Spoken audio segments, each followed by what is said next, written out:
Hello dear student. So today we will discuss about the fourth chapter of business study class 11th business service कि business service यानी व्यावसायिक सेवाएं क्या क्या होती हैं। यदि हम किसी प्रकार का बिजनेस करते हैं, व्यवसाय करते हैं, तो उसमें किसी उत्पाद को उपभोक्ताओं तक पहुंचाने तक जो भी एक्टिविटी की जाती हैं, जो सेवाएं की जाती हैं, उनको बिजनेस सर्विस में काउंट किया जाता है। तो इसके साथ ही ये जो हमारी वीडियो चल रही है इसका क्या है, फोर्थ पार्ट है। इसमें हम इस टॉपिक को अच्छे से कवर करेंगे। तो चलिए स्टार्ट करते हैं। जैसे हम एग्जाम्पल के तौर पर देखते हैं कि आप क्या है, एक पेट्रोल पंप को मान लो। एक पेट्रोल पंप होता है, वो क्या है, सर्विस प्रोवाइड करता है। आपने पेट्रोल पंप तो देखा ही होगा। तो क्या पेट्रोल पंप से ही तेल आता है, ठीक है। तो पेट्रोल पंप मालिक को क्या करना पड़ता है, लोगों को सेवाएं देनी पड़ती है और उसको वो पीछे से माल मंगवाना पड़ता है। क्या पीछे से पेट्रोल आता है, फिर वो अपने उसका स्टोरेज करता है, भंडारण करता है पेट्रोल का, फिर पर्सन टू पर्सन जिस व्यक्ति को जितना चाहिए वो उसको क्या करता है, उसको दे देता है। इस प्रकार किसी उत्पाद के शुरू से उपभोक्ताओं तक यानी कंज्यूमर तक पहुंचने तक जो भी एक्टिविटी की जाती हैं, these are business services. Introduction. This chapter the chapter business service give you a brief introduction to the characteristics of business service। इसकी बिजनेस सर्विस की विशेषताओं के बारे में बताएंगे और हम क्या देखेंगे इसमें डिफरेंस, क्या डिफरेंस है सर्विस और गुड्स में। टाइप ऑफ बिजनेस सर्विस, अलग अलग तरह की बिजनेस सर्विस कैसी होती हैं। ई बैंकिंग क्या होती है। Identification and classification type of है। इंश्योरेंस पॉलिसी, इंश्योरेंस पॉलिसी क्या होती है और इसके कितने कितने टाइप हैं। और वेयर हाउस टाइप इस चैप्टर में हम देखते हैं। नेक्स्ट आता है डेफिनेशन, बिजनेस सर्विस की डेफिनेशन। जैसे कि हमने बताया कि मतलब बिजनेस को कैरी करने के लिए यानी किसी वस्तु को या सेवा को उसके प्रोडक्शन से कंज्यूमर तक पहुंचने तक जो भी एक्टिविटी की जाती है सभी क्या बिजनेस में आती हैं। उसके लिए क्या करना पड़ता है, अपने किसी भी जो प्रोड्यूसर है उसको क्या है, जो अपना उसका सप्लायर होता है, सप्लायर से बात करनी पड़ती है, कम्युनिकेशन करना पड़ता है। उसको मंगवाने के लिए उसका ट्रांसपोर्ट चाहिए होता है, फिर बैंकिंग की सर्विस भी चाहिए होती है उसके पैसे के लिए, उसका स्टोरेज भी करना पड़ता है। फिर उसके किसी प्रकार का नुकसान ना हो जाए इसके लिए उसको क्या है, इंश्योरेंस की भी आवश्यकता पड़ती है। Auxiliaries to trade are also known as business service. Service sector include commercial firm engaged in banking में, कम्युनिकेशन में, ट्रांसपोर्ट में, इंश्योरेंस में एंड वेयर हाउसिंग में। इन सभी क्रियाओं को मिला दें तो क्या आती है, बिजनेस सर्विस कह सकते हैं। हम उसको व्यावसायिक सेवाएं कह सकते हैं। Business can not be even imagined in the absence of these service.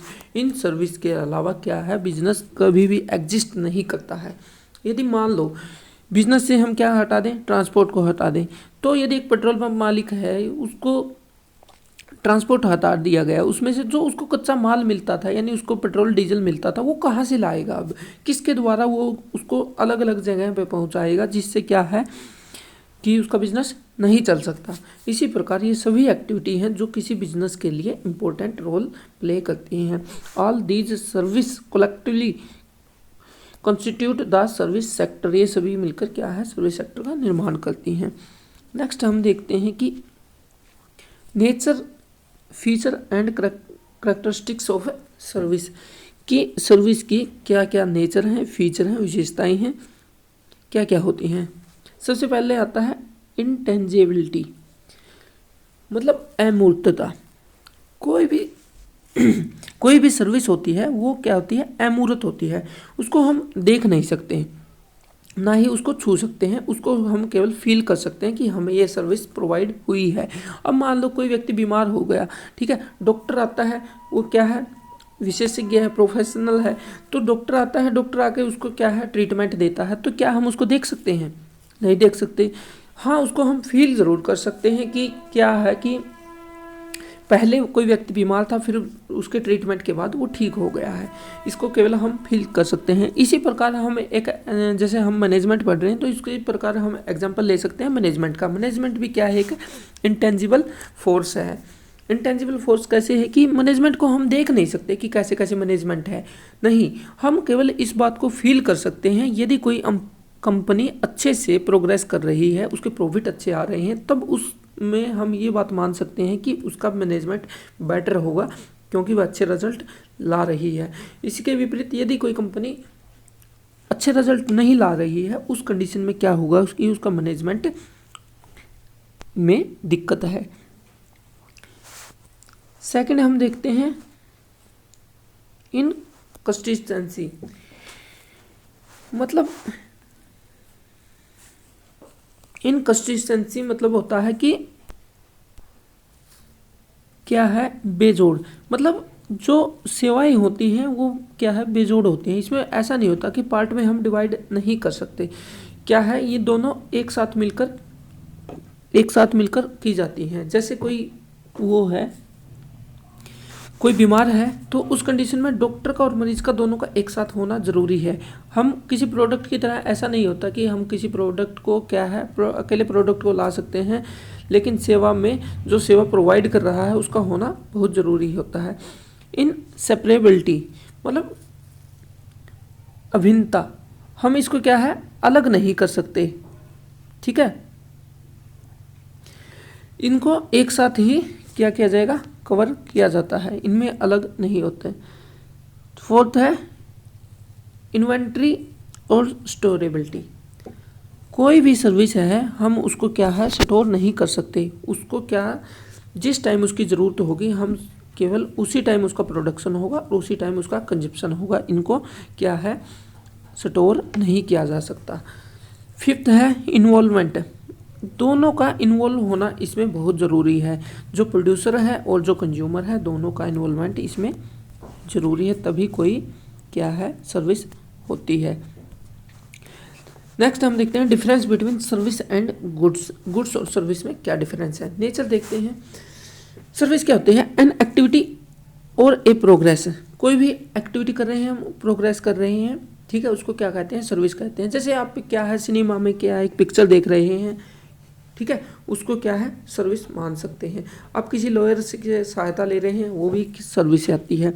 लेकिन गुड्स क्या होती है, गुड एक फिजिकल होती है, जैसे आपने कोई चीज़ प्रोडक्ट ले लिया, ठीक है, जैसे आपने एक टीवी ले लिया, ठीक है, टीवी एक क्या है फिजिकल गुड है, उसका फिजिकल एग्जिस्टेंस है, उसको आप घर पे ला सकते हैं, ठीक है, तो इस प्रकार गुड्स होती है। टाइप होती है हेट्रोजीनियस, सर्विस क्या होती है, सर्विस क्या होती है हेट्रोजीनियस होती है, और गुड्स क्या होती है होमोजीनियस होती है। हेट्रोजीनियस मतलब होता है कि हर बार ये सेम नहीं होती, इसमें विषम जातीयता पाई जाती है। होमोजीनियस मतलब जो गुड्स होती हैं वो सेम होती है। जैसे एक टीवी ले रहे हैं, टीवी मान लो कोई भी 32 इंची एलईडी है, तो यदि कोई भी ग्राहक खरीदने जाएगा तो वो सबके लिए सेम है, उसके लिए भी 32 है, उसके लिए भी 32 है, उसके लिए भी 32 है, तो इसमें क्या है डिफरेंस नहीं आता। लेकिन इसी पे हम यदि हम सर्विस की बात करें, कोई व्यक्ति मान लो 5 व्यक्ति डॉक्टर के पास जाते हैं, तो वो क्या सबको सेम सर्विस देता है, सबको अलग अलग सर्विस देता है, ठीक है। थर्ड वन इज इंटेंजिबिलिटी, मतलब अमूर्तता, हम इसको देख नहीं सकते हैं। जैसे डॉक्टर से इलाज करवाना, और इसमें क्या और गुड्स क्या होती है टेंजिबल होती है। और जैसे क्या हो गया टीवी हो गया, फ्रिज, कूलर, वॉशिंग मशीन, कोई भी आपको जो चीज़ फिजिकली वे में देख सकते हो वो क्या है गुड्स आती है।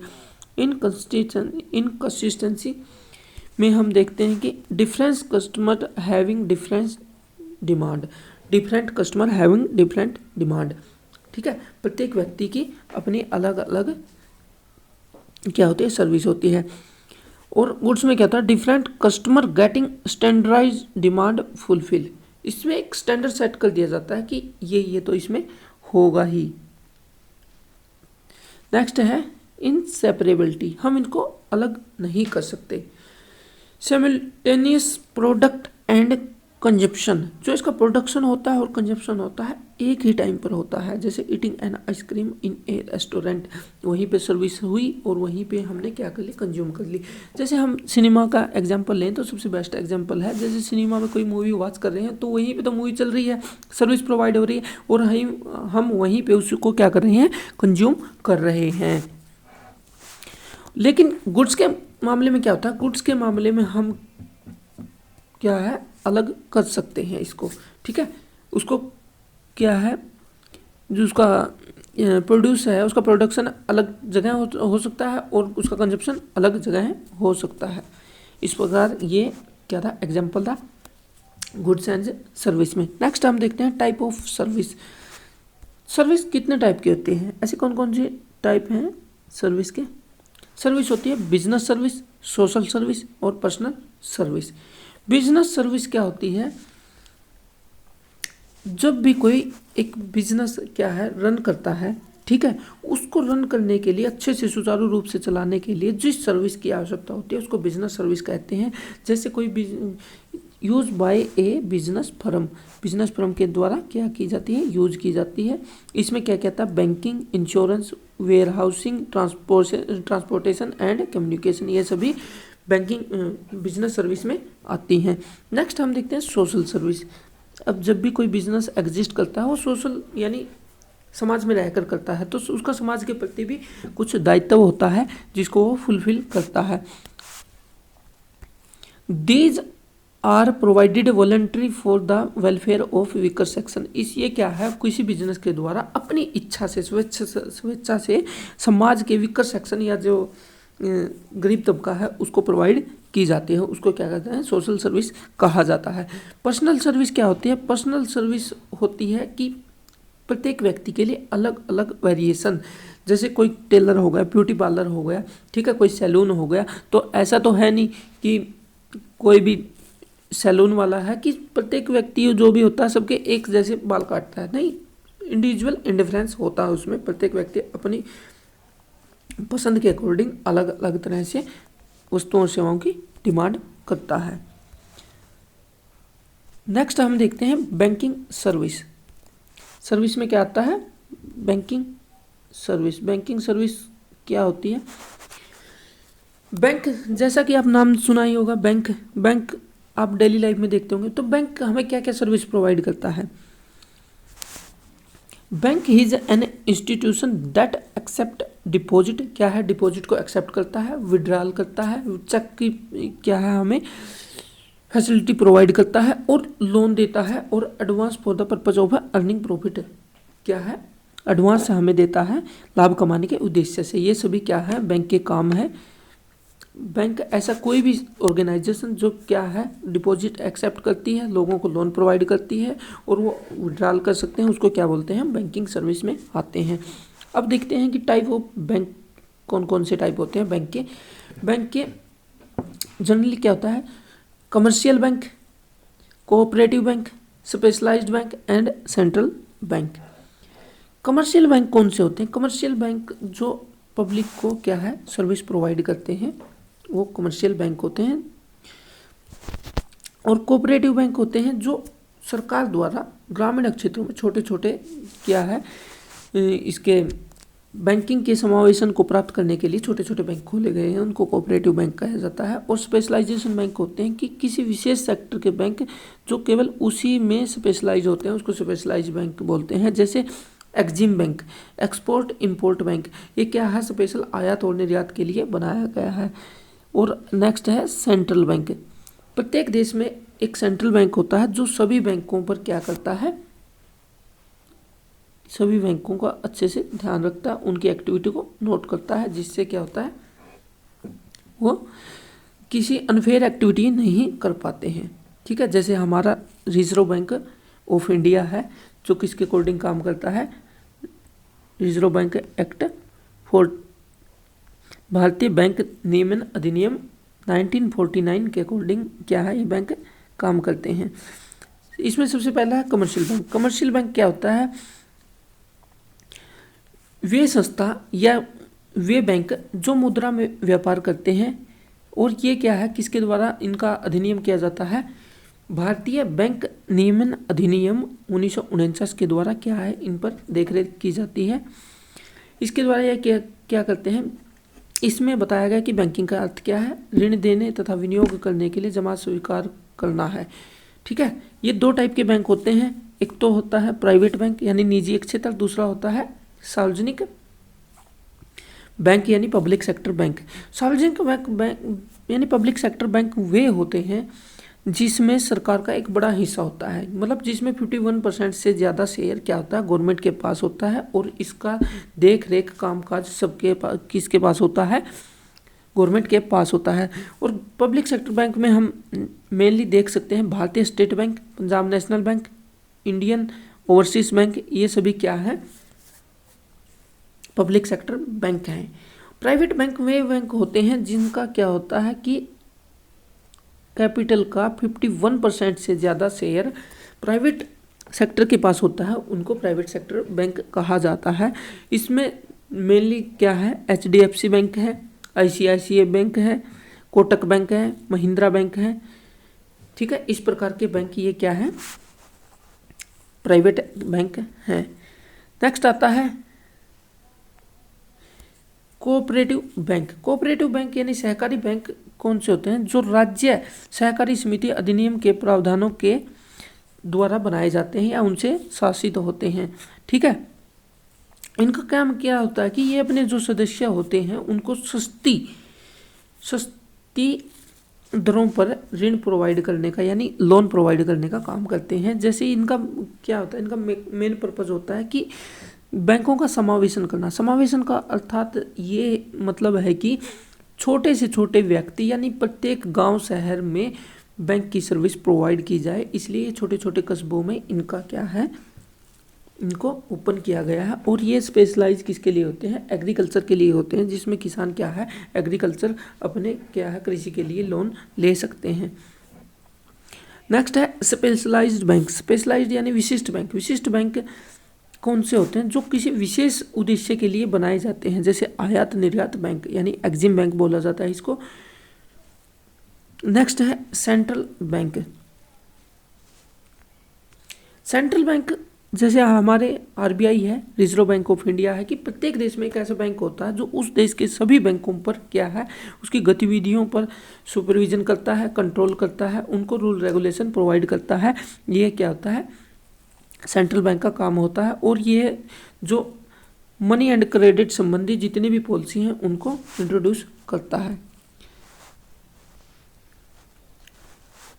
जैसा कि हमने पढ़ा कि function of commercial bank. Commercial bank के क्या क्या फंक्शन है, अभी ऊपर देखा हमने। क्या है, डिपॉजिट को स्वीकार करना, लैंडिंग मतलब क्या है, लोन देना, ई बैंकिंग सेवा देना, ठीक है, रिमिटेंस ऑफ फंड और चेक की फैसिलिटी देना, ये सबके इनके कार्य हैं। रिमिटेंस ऑफ फंड क्या होता है, रिमिटेंस ऑफ फंड होता है, इसमें क्या है, ये सर्विस प्रोवाइड की जाती है, जैसे कि इलेक्ट्रॉनिक फंड ट्रांसफ़र EFT, ठीक है। ऑटोमेटिक टेलर मशीन ATM होता है, डेबिट कार्ड होता है, क्रेडिट कार्ड होता है, और ऑनलाइन बैंकिंग, ये सभी सुविधाएं क्या है, रेमिटेंस ऑफ फंड में आती हैं। ई बैंकिंग देखते हैं हम। ई बैंकिंग जब हम इंटरनेट के द्वारा इंटरनेट की सेवाओं को यूज करते हुए क्या है, हम ऑनलाइन पैसे का लेन देन करते हैं तो उसको ई बैंकिंग कहा जाता है। इसमें फिजिकल पैसे की जरूरत नहीं होती। नेक्स्ट है electronic fund transfer. Electronic fund transfer यानी EFT, ठीक है। Under this system a bank transfer wages and salary directly from the company account to the account of employee. इसमें क्या है, हम उसको फिजिकल वे में पैसे नहीं देकर इलेक्ट्रॉनिक वे में क्या है डायरेक्ट ट्रांसफर कर देते हैं। इसमें क्या आता है, NEFT आता है, यानी नेशनल इलेक्ट्रॉनिक फंड ट्रांसफर, ठीक है। एक देश की बाउंड्री के अंदर यदि कोई सर्विस मतलब पैसे का लेन देन होता है उसको NEFT बोला जाता है। थर्ड इसमें सेकंड देखते हैं हम, automatic teller machine. Automatic teller machine क्या होती है, it refer to an electronic terminal that allow people with plastic card to perform simple banking transaction like withdrawal of cash 24/7 without any help of human teller. मतलब किसी व्यक्ति की मदद के बिना ही क्या है, इसमें एक मशीन प्रोवाइड कर दी जाती है जिसमें कोई भी व्यक्ति 24 घंटे 7 दिन क्या है पैसे का निकाल सकता है। और आज के टाइम में तो क्या है, पैसे जमा कराने की मशीन भी आ गई है जिसमें पैसे जमा भी कराए जा सकते हैं। थर्ड है डेबिट कार्ड। डेबिट कार्ड एक प्लास्टिक का कार्ड होता है जिसमें क्या है, उस जिसको वो प्रोवाइड किया जाता है उस व्यक्ति से संबंधित उसके बैंक अकाउंट क्या है, ठीक है, उससे संबंधित उसकी सारी जानकारी होती है, उसको क्या कहा जाता है, डेबिट कार्ड कहा जाता है। क्रेडिट कार्ड क्या होता है? Credit card it refer to a plastic card that allow the customer to buy now and pay back the loaned amount to bank at the future date. इसमें क्या है कि यदि किसी व्यक्ति के पास पैसे नहीं है लेकिन वो चीज़ों को तो अभी खरीद सकता है और उनकी पेमेंट बाद में कर सकता है, ये क्रेडिट कार्ड होता है। नेक्स्ट है online banking. Online banking under this system when the customer give instruction on his computer the bank computer transfer money from to the customer account biller account. इसमें क्या होता है कि व्यक्ति कंप्यूटर को इंस्ट्रक्शन देता है या फ़ोन को इंस्ट्रक्शन देता है, उसमें व्यक्ति अपने खाते से पैसे दूसरे के खाते में ट्रांसफ़र कर देता है।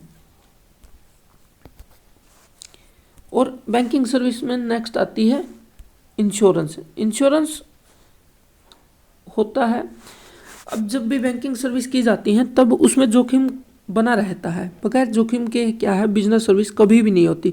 कुछ ना कुछ उसमें क्या है, जोखिम का तत्व शामिल होता ही है। और इस जोखिम के तत्वों को कम करने के लिए क्या है, इंश्योरेंस की सर्विस प्रोवाइड की जाती है बैंकिंग के द्वारा।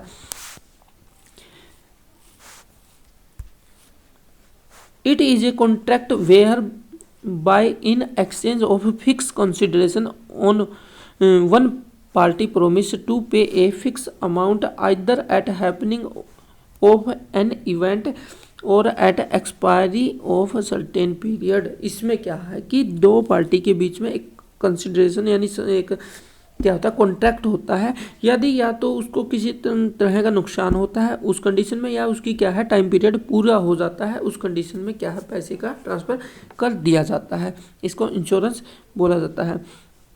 नेक्स्ट हम देखते हैं फीचर ऑफ इंश्योरेंस। इंश्योरेंस क्या क्या सर्विस प्रोवाइड हमें करता है। Function of insurance provide certainty. इसमें क्या है कि हमें फ्यूचर कभी भी सर्टेन नहीं होता, फ्यूचर हमेशा अनसर्टेन होता है। और बिजनेस कहाँ से किया जाता है, फ्यूचर में किया जाता है। तो उस कंडीशन में इससे क्या होता है कि हमें एक सर्टेनिटी प्रोवाइड हो जाती है, सर्टेनिटी मिल जाती है, जिससे क्या है कि हम अपने बिजनेस को अच्छे से कर सकते हैं। यदि कुछ दुर्घटना होगी तो हमें क्या होगी, क्षतिपूर्ति हो जाएगी। नेक्स्ट है प्रोटेक्शन। इंश्योरेंस के द्वारा हमें क्या मिलती है, प्रोटेक्शन मिलती है। यदि किसी कारणवश हमारे बिजनेस में कुछ मिस हैपनिंग हो जाती है या किसी भी व्यक्ति में कोई मिस हैपनिंग हो जाती है तो उस कंडीशन में उसकी जहाँ से उसने इंश्योरेंस लिया था वो क्या है, उसकी क्षतिपूर्ति करता है।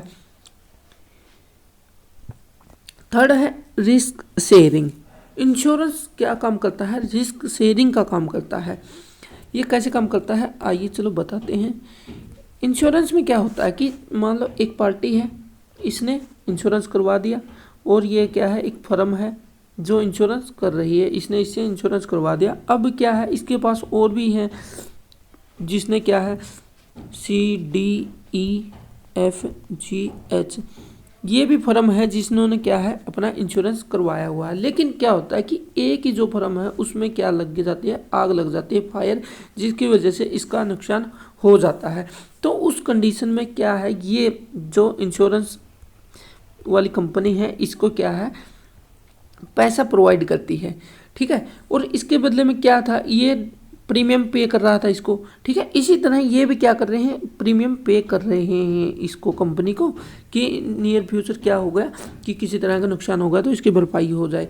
तो इनके द्वारा जो पैसा प्रोवाइड होता है इनको, यानी इनका टोटल इंश्योरेंस प्रीमियम मिलाकर जो पैसा प्रोवाइड होता है उससे क्या करती है बी कंपनी इसकी ए की क्षतिपूर्ति करती है। इस प्रकार जो रिस्क था ए का, एक व्यक्ति का मान लो 10,000 रुपये का रिस्क था, और ये क्या है, ये 2,000 रुपये की क्या कर रहे हैं, पेमेंट कर रहे हैं। तो कितने हो गए, 1 2 3 4 5 6 हो गए। तो ये टोटल कितना हो गया, 12,000। तो ये 12,000 में से ये कंपनी इसको आसानी से 10,000 रुपये दे देगी। तो इस कंडीशन में क्या हुआ कि सिर्फ ए के ए ने जोखिम को वहन नहीं किया, इससे क्या है जो इसका रिस्क है वो इन सभी में शेयर हो गया। इसको क्या कहा जाता है? रिस्क शेयरिंग कहा जाता है।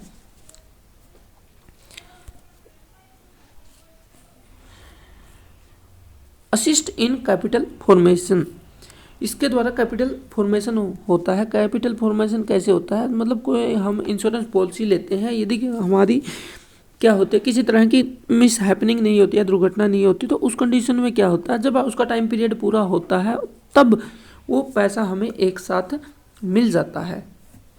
ये फंक्शन ऑफ इंश्योरेंस थे, इसी टाइप के इसमें फंक्शन आते हैं।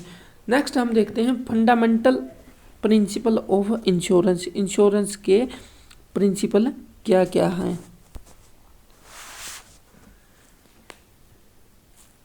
नेक्स्ट है फंडामेंटल प्रिंसिपल ऑफ इंश्योरेंस। इसमें फर्स्ट है principle of utmost good faith. मतलब क्या है कि जो बीमा करने वाला होता है और जो बीमा कराने वाला होता है उन दोनों में क्या है कि अच्छा कॉन्टैक्ट होना चाहिए। दोनों में क्या है जो भी उसकी टर्म एंड कंडीशन है उसको अच्छे से क्लियरली पहले से डिफाइन कर देना चाहिए। प्रिंसिपल ऑफ इंश्योरेबल इंटरेस्ट, ये क्या होता है कि इसमें बताया गया है कि प्रिंसिपल ऑफ इंश्योरेबल इंटरेस्ट यानी बीमा योग्य हित, इसमें केवल उसी वस्तु का मतलब किसी वस्तु को हानि होने की कंडीशन में उसका केवल उतनी क्षतिपूर्ति की जाती है जितना उसका हम क्या है मतलब पैसे के वे में चेंज कर सकते हैं। जैसे कोई माल है तो उसमें माल प्रोवाइड नहीं किया जाता, उसमें केवल उससे रिलेटेड आर्थिक नुकसान जो हुआ है वो प्रोवाइड किया जाता है। नेक्स्ट है principle of indemnity, refer that the insured can get only the compensation against actual loss and he cannot make profit out of insurance। इसमें क्या है कि यदि किसी ने इंश्योरेंस करवाया हुआ है और उसको किसी कारण दुर्घटना हो जाती है तो उस कंडीशन में वह केवल जितनी हानि हुई है केवल उसी का पैसा उसको लेना चाहिए, ना कि उससे क्या है इंश्योरेंस से पैसे प्रॉफिट कमाने की सोचनी चाहिए। नेक्स्ट है प्रिंसिपल ऑफ प्रोक्सीमेट कोज, मतलब निकटतम क्या है निकटतम कोज को देखते हुए कारणों को देखते हुए क्या है बीमा यानी बीमित राशि है जो उसको दी जाती है। जैसे कोई दुर्घटना हो गई उसमें 2 या 2 से अधिक कारण हैं तो उसमें कोज देखा जाता है कि कौन सा कारण मतलब किस कारण से जो ये दुर्घटना हुई वो सबसे निकट है। नेक्स्ट है principle of mitigation of loss. Mitigation of loss इसका मतलब है कि यदि किसी मान लो कोई गोदाम है उसमें आग लग रही है तो उसका मालिक भी वहीं खड़ा है तो उसको क्या चाहिए कि वो उसको अपने माल को है ज़्यादा से ज़्यादा क्या है बाहर निकालने की कोशिश करे, जिसके कारण होता है कि उसका लॉस कम से कम हो और उसकी क्षतिपूर्ति के लिए वह क्या कर सकता है इंश्योरेंस का पैसा ले सकता है। नेक्स्ट हम देखते हैं टाइप ऑफ इंश्योरेंस। इंश्योरेंस कितने टाइप हैं? टाइप ऑफ इंश्योरेंस एक है लाइफ इंश्योरेंस, दूसरा है जनरल इंश्योरेंस। लाइफ इंश्योरेंस में तो क्या होता है कॉन्ट्रैक्ट लाइफ से रिलेटेड होता है और जनरल इंश्योरेंस में मेनली फायर मैरियन और मिसकलेंस आते हैं।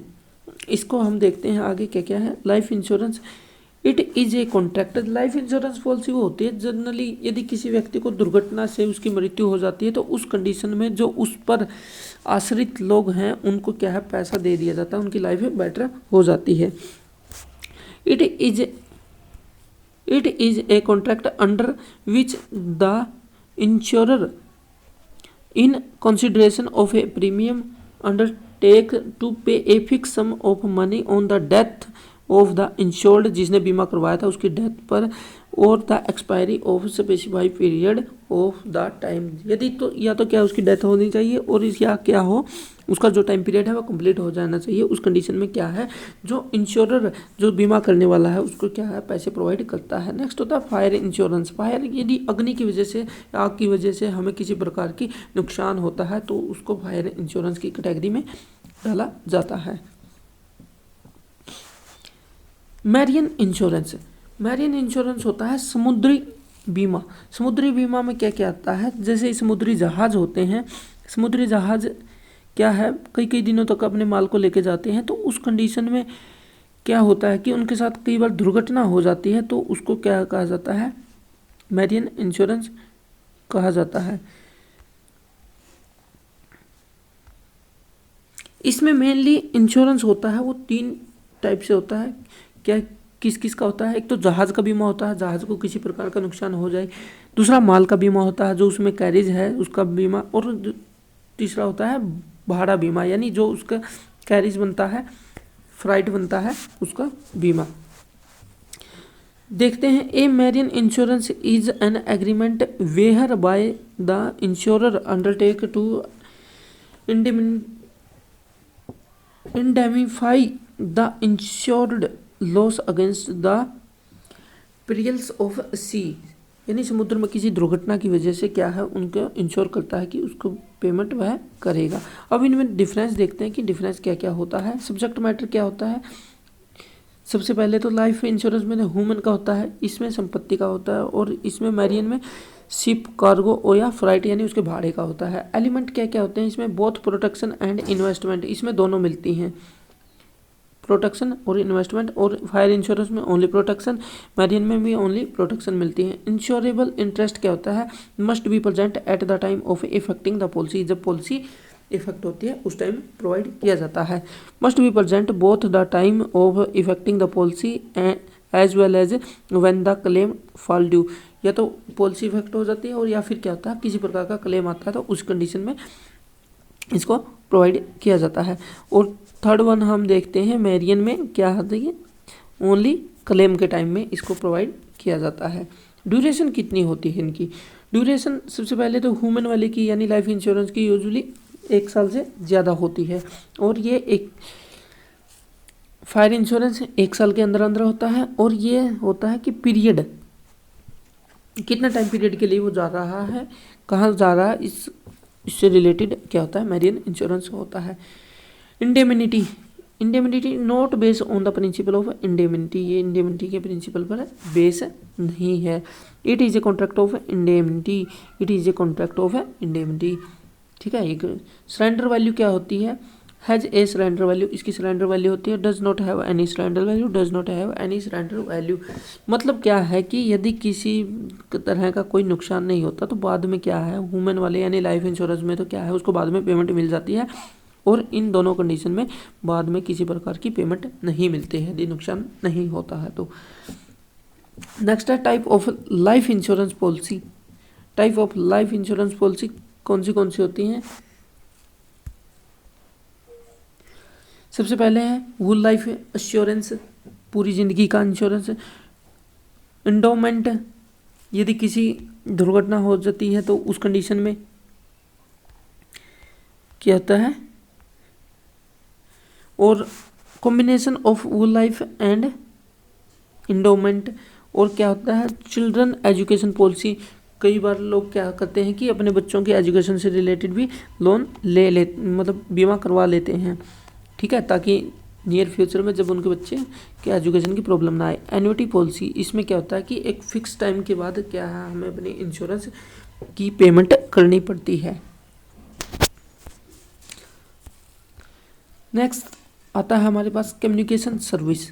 कोई भी बिजनेस एग्जिस्ट करता है तो कम्युनिकेशन के द्वारा ही करता है, यदि उसमें किसी प्रकार का कम्युनिकेशन नहीं होगा तो उस कंडीशन में क्या होता है, जब कोई आउटसाइड के साथ कम्युनिकेशन नहीं होगा तो अपना माल को कैसे बेच सकता है, ठीक है। इस तरीके से अपने माल को बेचने के लिए क्या है उसको डे टू डे कम्युनिकेशन बहुत ज़रूरी होता है। These are helpful to business for establishing link with the outside world, बाहर के संसार के साथ उसका क्या है अपने जो लिंक है उनको इस्टेब्लिश करने के लिए। The main service is postal and telecommunication, इसमें क्या है पोस्टल और टेलीकम्युनिकेशन सर्विस दी जाती है। मोड ऑफ कम्युनिकेशन कि किस तरह से संचार कर सकते हैं। कम्युनिकेशन क्या होता है, 2 या 2 से अधिक व्यक्तियों द्वारा क्या है आपस में अपने विचारों का आदान प्रदान करना ही क्या कहलाता है कम्युनिकेशन कहलाता है। सबसे पहले ये 2 टाइप की बताई इसने कि पोस्टल सर्विस और टेलीकॉम सर्विस। टेलीकॉम सर्विस क्या होती है, यानी फ़ोन के द्वारा, एक तो cellular mobile service radio passing service, radio के द्वारा भी अपनी क्या है कन्वे अपनी जो बात को कन्वे कर सकता है। फिक्स लाइन सर्विस और केबल सर्विस, केबल के द्वारा DTH सर्विस और VSAT सर्विस, इनके द्वारा क्या है वो सर्विस प्रोवाइड कर सकता है। नेक्स्ट है ये है पोस्टल सर्विस। पोस्टल सर्विस में क्या क्या आती है? मेल फैसिलिटी, मेल करना किसी को, कुरियर फैसिलिटी, कुरियर देना, फाइनेंशियल फैसिलिटी, फाइनेंशियल की क्या है प्रोवाइड करना। फाइनेंशियल फैसिलिटी में क्या करते हैं, जैसे हम मनी ट्रांसफ़र करते हैं बैंक से द्वारा, मनी ऑर्डर देते हैं तो वो फाइनेंशियल फैसिलिटी में शामिल किया जाता है, जैसे कि पोस्ट ऑफिस में मनी ऑर्डर देते हैं। अलाइड पोस्टल फैसिलिटी, इसके अलावा क्या क्या फैसिलिटी मिलती हैं? ग्रीटिंग पोस्ट, किसी को ग्रीटिंग करना है उसको post, media post, direct post, हम डायरेक्ट डेली पोस्ट करते हैं वो, और इंटरनेशनल मनी ट्रांसफ़र, यदि विदेशों में कोई पैसा भेजना है तो उसके लिए इंटरनेशनल मनी ट्रांसफ़र।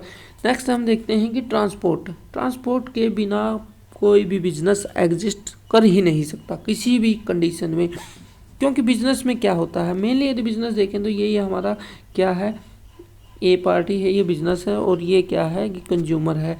यदि इसने क्या है ये छोटी छोटी वस्तुएं बना दी, जब तक इसको ये यहाँ तक नहीं पहुँचाएगा तो ये इसको कंज्यूम कैसे करेगा, ठीक है। और बगैर ट्रांसपोर्ट के ये कुछ भी संभव नहीं है, ये बिल्कुल खाली हो जाएगा। ट्रांसपोर्ट क्या था? It refer to the physical movement of goods from one place to another place, एक प्लेस से दूसरे स्थान पर वस्तुओं सेवाओं को भेजना ही क्या है ट्रांसपोर्ट कहलाता है। ट्रांसपोर्ट के साधन क्या क्या हैं? ये तो डेली लाइफ में हम देखते हैं, रोडवेज, ठीक है, रोड के द्वारा, रेलवेज, रेल के द्वारा, एयरवेज, रेल इसके हवाई जहाज के द्वारा, और शिपिंग क्या है समुद्र के द्वारा हम इनको भेज सकते हैं। इस प्रकार ये क्या है मोड ऑफ ट्रांसपोर्ट। इसके बाद आता है वेयर हाउसिंग। अब ट्रांसपोर्ट तो कर दिया, अब ऐसा तो है नहीं किसी को केवल एक वस्तु चाहिए उसके लिए हम क्या है बार बार गाड़ी भेजेंगे, तो इसके लिए क्या है कि वेयर हाउस की सर्विस ली जाती है। वेयर हाउस का मतलब होता है कि एक गोदाम बना दिया जाता है कि छोटे छोटे एरिया में, और उसको एक एरिया दे दिया जाता है कि इस एरिया में किसी प्रकार की सर्विस की आवश्यकता होगी तो इस वेयर हाउस से क्या है वो चीज़ को ले सकता है। इससे क्या होता है फैसिलिटी हमें मिल जाती है। It refer to that activity under which goods are keeped safely and systematically at a particular place, एक ऐसा स्थान जहाँ पर वस्तुओं सेवाओं को सेफ तरीके से और सिस्टमैटिकली यानी अच्छे ढंग से रखा जाता है। Warehouse it refer to a specially built building where the raw material and finish goods are kept safely till their owner does need them. जब तक क्या है किसी व्यक्ति को कोई भी ऐसी बिल्डिंग बनाना, ठीक है, किसके लिए बनाई गई है स्पेशल रॉ मटेरियल और फिनिश गुड्स को रखने के लिए, कब तक रखनी है वो जब तक उसके ओनर को या कंज्यूमर को उनकी ज़रूरत नहीं पड़ती है। अब function of warehousing, function क्या क्या है वेयर हाउसिंग के? Consolidation, breaking the bulk, stockpiling, price stabilisation और फाइनेंसिंग, इनके द्वारा क्या है ये इसके फंक्शन हैं। इसमें फर्स्ट है कंसोलिडेशन यानी संचयन। इसमें क्या होता है कि कोई भी व्यक्ति मतलब किसी भी गोदाम में अलग अलग तरह की वस्तुओं सेवाओं को रखा जाता है, उनका संचयन एक जगह कर दिया जाता है। फिर है ब्रेकिंग द बल्क, बल्क को विघटन करना यानी अलग अलग करना। इसमें क्या होता है कि प्रत्येक बड़े स्टॉक को क्या है कि एक जगह पर रखा जाता है, फिर जब उसकी छोटी छोटी ज़रूरत होती है उनको उसमें से निकाल कर दे दिया जाता है। फिर है स्टॉक पीलिंग। इसमें क्या है कि बहुत सारे सामान को एक जगह रखा जाता है, फिर जब इसकी ज़रूरत होती है तो उसको निकाल लिया जाता है, एक स्टॉक के रूप में भी इसका क्या है यूज कर लिया जाता है। फिर प्राइस स्टेबलाइजेशन, प्राइस स्टेबलाइजेशन में क्या होता है कि मूल्यवर्धन सेवाएं, कुछ ऐसी सेवाएं होती हैं, ठीक है, जिनका क्या है कि अलग अलग चीज़ों को एक साथ मिलाने यानी एस्टेब्लिश करने की आवश्यकता होती है, उस कंडीशन में इनका यूज किया जाता है, ठीक है। फिर है फाइनेंसिंग, पैसे से रिलेटेड, और इस प्रकार ये क्या थे इसके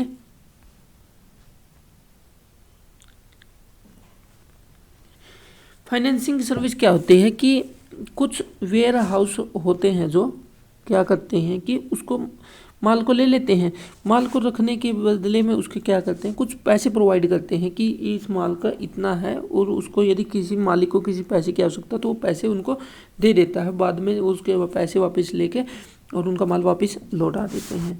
फिर type of warehousing, warehousing के क्या क्या टाइप हैं।